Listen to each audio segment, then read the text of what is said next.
Social selling. Si je dois vous donner une synthèse un peu de nos apprentissages sur le Advantage Plus, il faut comprendre que ça ne fera pas de miracle sur une mauvaise offre. Si vous avez vraiment des difficultés de manière générale, si votre offre n'a pas prouvé qu'elle fonctionnait, ne pensez pas que le Advantage Plus va tout changer, c'est absolument faux.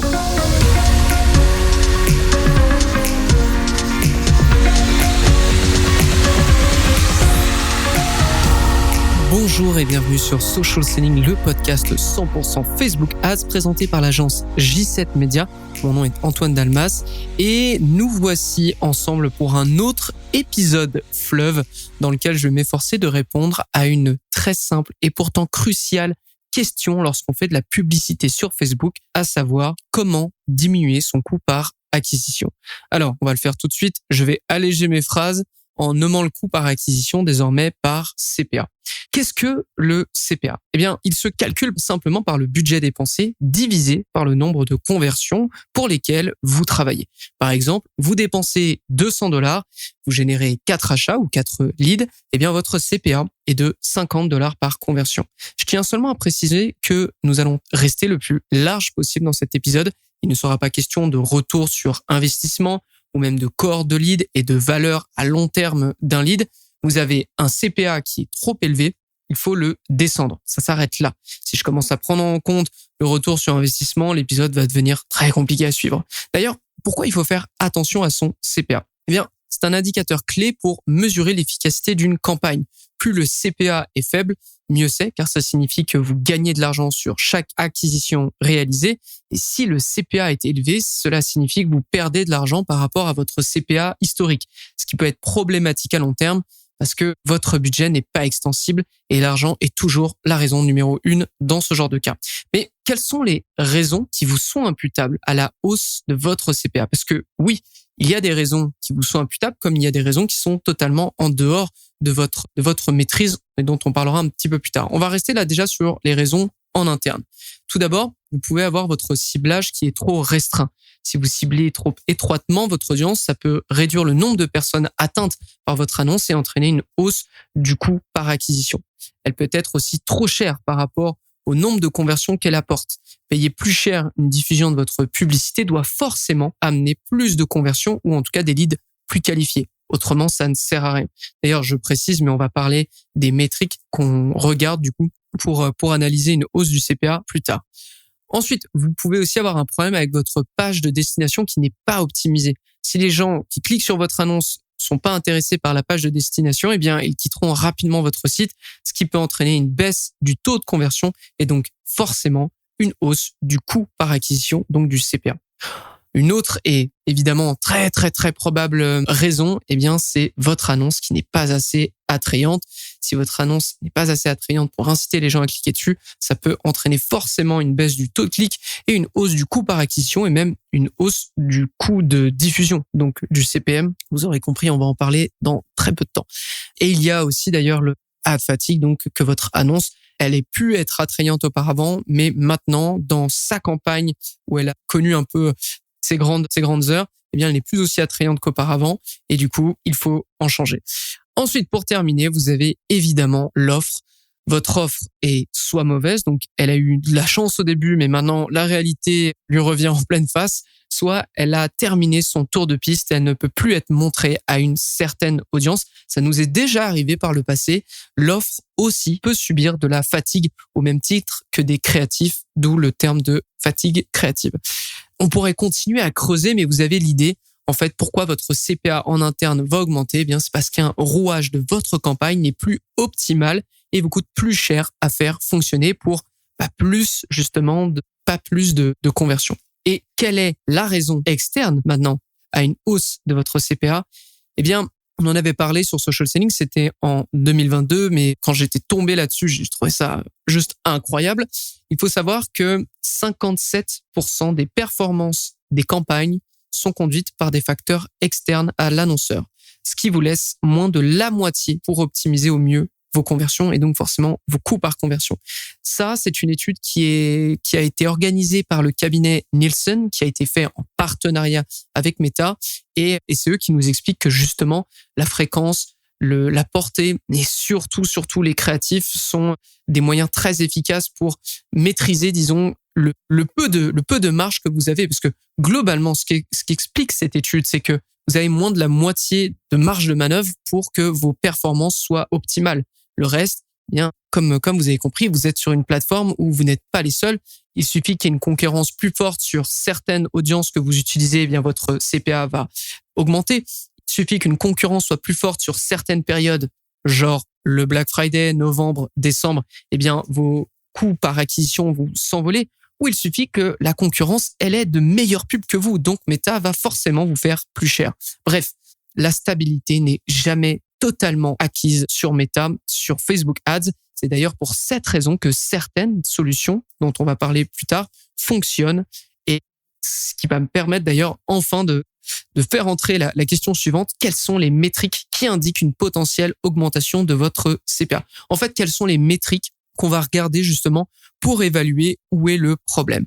Et avec J7, on a commencé à classer les métriques sur 3 gros segments. Vous avez les métriques de diffusion, vous avez les métriques d'interaction et vous avez aussi les métriques de conversion. Et c'est pour cette raison d'ailleurs, c'est parce qu'on regarde les mêmes métriques pour n'importe quel compte que justement notre méthode du pacto, dont on parlera un petit peu plus tard, eh bien, elle fonctionne sur absolument tous les comptes. C'est ça qui est intéressant. On regarde d'ailleurs les métriques de diffusion. Métriques de diffusion, vous allez avoir le CPM, donc le coût par 1000 impressions. Globalement, c'est ce que ça vous coûte pour faire de la publicité sur Facebook. Si votre CPM augmente, ça peut être parce que votre publicité n'est pas assez attractive, c'est parce qu'il y a trop de concurrence. Bref, c'est vraiment un des premiers métriques à regarder. Ensuite, vous avez la fréquence. Si la fréquence augmente en acquisition et que votre coût par achat, lui aussi augmente, ça veut dire que Facebook a besoin de montrer plus souvent votre publicité à la même personne pour qu'elle convertisse. Et c'est pas nécessairement ce que vous avez envie. Vous avez envie que votre publicité, elle marche du tac au tac, pas que ça lui prenne 3 impressions sur la même semaine pour que la personne convertisse. Donc là, vous avez compris, encore la fréquence, c'est quelque chose à regarder. On a le taux de première impression. Alors, ça, c'est certain, c'est des métriques qu'il va falloir aller regarder dans l'outil inspecté, qui est disponible que sur les campagnes standards, pas des campagnes en catalogue sales ou en DPA ou qui utilisent justement ces fonctionnalités. Ça fait partie des quelques métriques super intéressantes à regarder. Le taux de première impression, globalement, si j'avais à vous le synthétiser, en gros, ça vous explique, est-ce que vous touchez des nouvelles personnes avec votre publicité? Alors, en retargeting, c'est certain que ce taux, il est complètement à la ramasse. C'est normal. Vous allez voir tout le temps les mêmes personnes. Par contre, en acquisition, si vous voyez que votre taux de première impression est très, très faible, c'est probable que vous ayez de la fatigue publicitaire ou en tout cas que vous soyez pas assez performant et que finalement Facebook ne vous montre pas des nouvelles personnes. On a ensuite le Auction Overlap. Encore une fois, ça c'est dans l'onglet inspecté. L'Auction Overlap, ça vous explique, encore une fois pour synthétiser au maximum, si vous avez plusieurs audiences, si vous avez plusieurs campagnes et que du coup vous avez même les mêmes audiences, que vous ne faites pas d'exclusion, il est fort probable qu'en fait les audiences se retrouvent en compétition pour de la diffusion. Et Meta peut vous indiquer quelles sont ces audiences et du coup vous donner un taux par rapport à cette problématique, et ça s'appelle le Auction Overlap. L'Auction Overlap, finalement, ça veut surtout dire ça vous montre du doigt surtout si vous avez trop d'audience ou en tout cas si vous compétitionnez vous-même.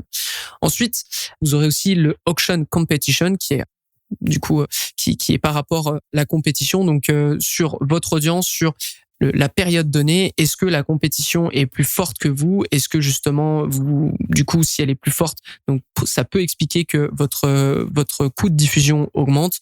Voilà, pour être honnête, c'est pas un métrique qu'on utilise énormément, mais ça peut être justement intéressant pour vous et vous signaler si oui ou non, malgré le fait que vous soyez pas, par exemple, pendant un Black Friday, si vous voyez une grosse compétition sur la même audience, peut-être en tout cas que vous êtes plus aussi compétitif qu'avant. On passe aux métriques d'interaction. Alors là, ça va être assez rapide. On a toutes les métriques qui ont un rapport avec ce que peut faire une personne lorsqu'elle voit votre publicité. Qu'est-ce qu'elle va faire en fait.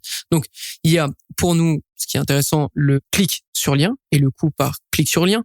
Vous avez le taux de clic sur lien et après le taux unique aussi de clic sur lien, si vous voulez être un peu plus précis. En fait, c'est de savoir, parce que on va se le rappeler, mais chez J7 Media, on travaille 99% en direct response, c'est-à-dire qu'on montre une publicité, on attend une action type un lead, type un achat, On n'est pas dans la portée, on n'est pas dans la notoriété, on est vraiment dans une action derrière. Donc forcément, le taux de clic, ça va être super important. Et on aura aussi, là, ça sera pour les formats vidéo surtout, on aura la vue de vidéo. Alors la vue de vidéo à 3 secondes. On va avoir le True Play qui est la vue de vidéo à 15 secondes au minimum. On peut faire aussi des taux avec ça, c'est-à-dire quel est le pourcentage de personnes qui, lorsqu'on leur présente la publicité, regardent au moins 3% ou regardent au moins un True Play. Et puis, ça peut vous expliquer si votre publicité, les gens regardent jusqu'au bout ou en tout cas s'ils s'arrêtent devant. Et ensuite, vous avez aussi les 3 métriques qui jugent de la qualité de votre publicité. Alors là, ça sera au niveau des ads et pas au niveau des adsets, en fonction des annonceurs qui utilisent la même audience.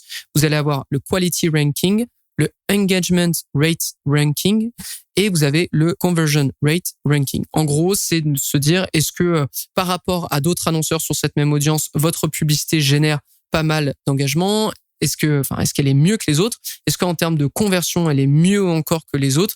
Ou est-ce qu'elle est moins bonne? Et vous avez le Quality Ranking qui est un peu le score un peu global sur votre publicité. C'est aussi des trucs à prendre en compte si vous avez envie d'optimiser au maximum justement votre publicité et puis aussi votre campagne de manière générale. D'ailleurs, j'en profite pour vous dire un petit truc qu'on a testé avec J7 Media et qui concerne notre e-commerce. En fait, parce qu'on a acheté un e-commerce avec J7 Media et on fait de la publicité dessus. Et on avait un petit problème, c'est-à-dire qu'on a une seule publicité qui des centaines de commentaires, des centaines de likes, des centaines de partages. C'est un véritable tank. Ok, faut le voir comme ça. C'est un véritable tank et c'est super difficile de le faire. De le remplacer en fait, très simplement, parce que dès lors qu'on lance une nouvelle publicité dans une même campagne, eh bien cette publicité elle est forcément éclipsée puisque l'autre est un tank publicitaire, elle est inarrêtable. Et pour vous dire, du coup, on a analysé un peu cette publicité, on a regardé justement quels étaient les commentaires qu'il y avait dessus et on notait qu'il y avait énormément de clients qui commentaient en disant « Ah, moi j'ai reçu mon produit, c'était génial. Ah, moi j'en ai eu 2, j'en ai mis un là, j'en ai mis un là. Ah, moi je l'ai acheté, je l'ai offert à un tel, ça c'était trop bien, etc. » Donc finalement, c'était des gens, parce que c'était une publicité qui fonctionnait autant en acquisition qu'en retargeting, donc c'est pas anormal. On a remarqué que du coup, les clients, ça les dérangeait pas de venir commenter notre publicité et nécessairement, si vous avez plein de clients qui commandent votre publicité quand vous l'utilisez en acquisition, ça fait une superbe vitrine. C'est-à-dire que c'est des commentaires de vraies personnes avec qui vous pouvez discuter. Et pour quelqu'un qui ne connaît pas, qui arrive et qui voit autant de gens contents de leur achat, forcément, ça donne beaucoup plus confiance. Et pour vous dire, du coup, on avait très envie de pouvoir un peu challenger cette publicité. Du coup, on a créé une autre publicité qu'on a testée sur d'autres campagnes qui avait eu l'air de pas mal fonctionner. Et on s'est dit, OK, on va essayer de la mettre au même niveau que notre tank publicitaire en l'occurrence. Donc, on va lui faire boire, entre guillemets, la potion magique du social proof et on va l'utiliser pour aller cibler tous nos acheteurs dans les 180 derniers jours. J'appellerais ça le social farming, le fait de farmer un peu, si j'utilise des mots de gamer, mais farmer du coup de la preuve sociale sur votre publicité. En gros, pendant 1 mois, on est allé chercher tous nos clients avec cette publicité et naturellement, ce qui s'est passé, c'est qu'on a eu plein de commentaires, encore une fois, de personnes qui étaient très satisfaites, de personnes qui racontaient un peu leur expérience. Et en fait, du coup, là où ça a été le plus intéressant, c'est que lorsqu'on testait cette publicité face à notre tank, notre plus grosse publicité, lorsqu'on l'a testé au début sur 30 jours, alors qu'on n'avait pas mis en place ce social farming, seulement 2% du budget de la campagne sur 30 jours allait à cette nouvelle publicité. Et après coup, lorsqu'on a fait ce social farming, eh bien, ça a monté, il me semble, 27 ou 33%. C'est 27% et là d'ailleurs, on tourne une Advantage Plus et on est à 33%. Donc, c'est pour vous dire que en ayant travaillé justement la preuve sociale sur cette publicité, maintenant, je vais pas dire qu'elle est à 50, c'est pas du 50-50, mais disons qu'on a une nouvelle bonne publicité qu'on met en backup en plus du tank publicitaire dont je vous parlais.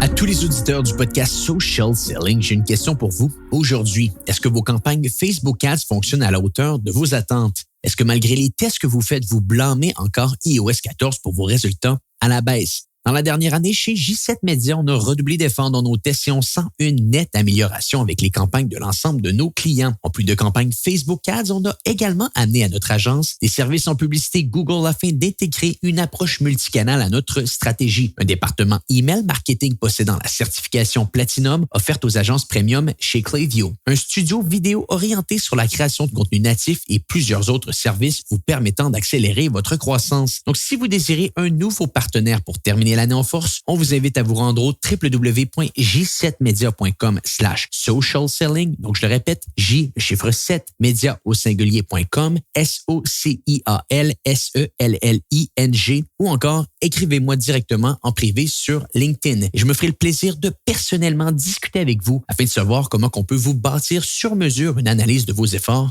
actuels. De retour à l'épisode en cours. On enchaîne et on termine avec les métriques de conversion. Alors là, ça va être très simple en fait, c'est le taux de conversion d'une page à l'autre. Donc ça peut être aussi d'ailleurs votre CPA en l'occurrence. Maintenant, qu'est-ce que vous pouvez faire avant? C'est-à-dire avant d'être dans la situation où votre CPA a augmenté, il faut que vous fassiez quelque chose. Eh bien, je dirais qu'il y a deux solutions. La première, c'est construire une analyse solide de votre contenu passé. Chez J7, on aime écrire tous nos succès et échecs passés sur un compte pour que lorsqu'on ait à générer un nouveau contenu, on se base sur cette connaissance afin d'éviter les contenus à faible traction. L'idée, c'est d'éviter les coups d'épée dans l'eau, en fait, très simplement. Par contre, lorsque vous testez un tout nouvel élément, que ce soit une audience, une publicité ou une offre, il est nécessaire d'avoir en tête que le CPA est susceptible de monter le temps que l'élément obtienne assez de dépenses. Et c'est du coup, ça me fait une très bonne transition avec le deuxième point. Il faut ne pas se brusquer et écouter la tendance profonde. Pourquoi? Parfois, votre CPA, il va augmenter et pourtant, il ne faudra pas toucher votre campagne. Et comme on l'a expliqué, en fait, Meta, c'est une plateforme organique. Rien n'est figé dans le marbre. Ça peut arriver qu'un certain jour, votre CPA augmente pour redescendre le lendemain ou le surlendemain. L'essentiel est d'observer la tendance profonde, c'est-à-dire votre CPA sur ces 7 derniers jours ou même sur ces 14 derniers jours. Vous pouvez aisément faire la différence entre deux périodes sur le Ads Manager, donc utilisez cet outil à bon escient. Bon, maintenant, on passe à ce que vous pouvez faire et d'ailleurs ce qu'on retire, nous, de l'année 2022 avec les squads Facebook Ads. Les squads Facebook Ads, qu'est-ce que c'est? C'est notre service de newsletter gratuit sur lequel on vous envoie chaque lundi des optimisations, alors que ça soit au niveau du paramétrage, de l'audience, des créatifs, etc.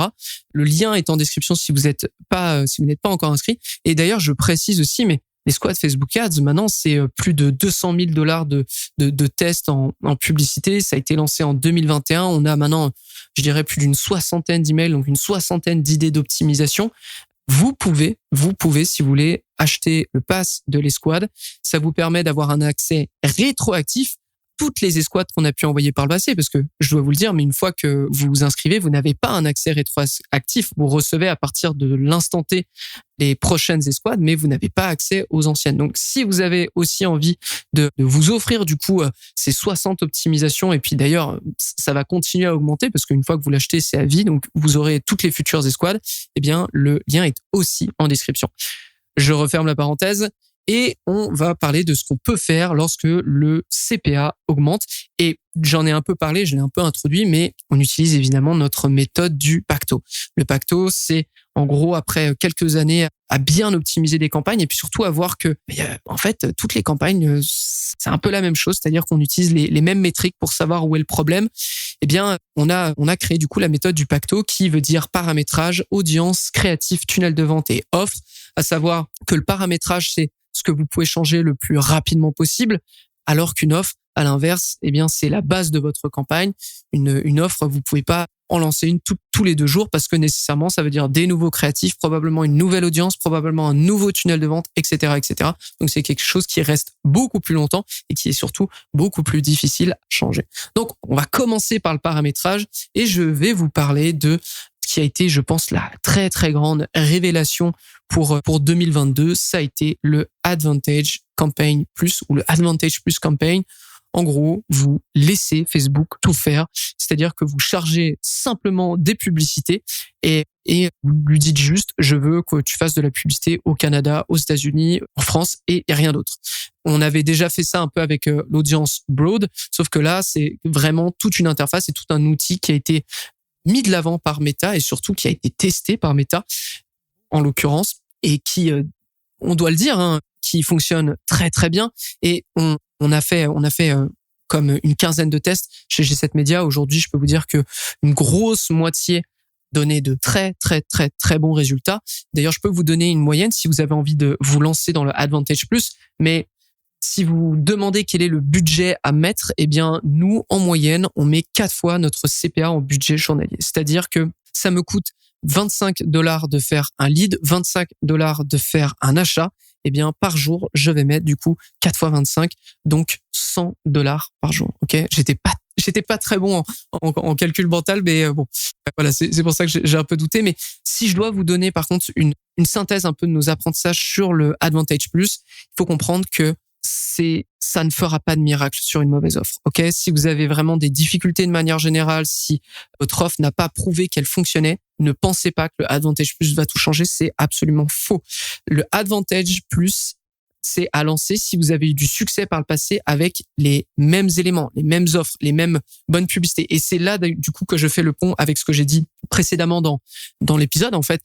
C'est que Meta est une plateforme qui bouge. Vous pouvez avoir de très bons résultats avec certaines publicités, certaines audiences, et puis du jour au lendemain, ça va commencer à s'effondrer. Une Advantage Plus, c'est clairement le genre d'optimisation à lancer pour relancer l'attractivité de vos publicités. Et je vais du coup même faire un lien avec une autre optimisation que vous pouvez faire au même niveau que le paramétrage, c'est le Dynamic Creative. OK? C'est le fait de charger jusqu'à 10 créatifs, 5 copies, 5 titres, etc. On a eu énormément de succès et on continue à avoir du succès avec ce genre d'optimisation. Donc Advantage Plus comme Dynamic Creative, vous avez des publicités qui ont eu un âge d'or pas possible. Vous voyez que ça fonctionne de moins en moins. OK, je prends la même audience, j'utilise du Dynamic Creative, je charge toutes mes publicités et c'est parti, on lance. Et généralement, on a eu de très bons résultats. D'ailleurs, avec un compte par le passé, on avait réussi justement, à force de tester en Dynamic Creative et de mettre que ce qui fonctionne dans notre meilleure campagne, qui elle aussi était en Dynamic Creative, on avait des résultats pas possibles. D'ailleurs, il y a aussi dans la même veine, vous avez la campagne en ABO, c'est-à-dire le Ad Set Budget Optimization. Très souvent, lorsqu'on va se mettre à tester des choses, on peut avoir de bons résultats et ça fait baisser en moyenne le CPA de votre compte. Ensuite, une autre optimisation, on va voir jouer avec les objectifs. Alors là, ça va se rapporter à plusieurs choses. Jouer avec les objectifs, c'est un élément qu'on a pu voir notamment dans le AdWorld quand on avait le AdWorld qui est un événement marketing en ligne.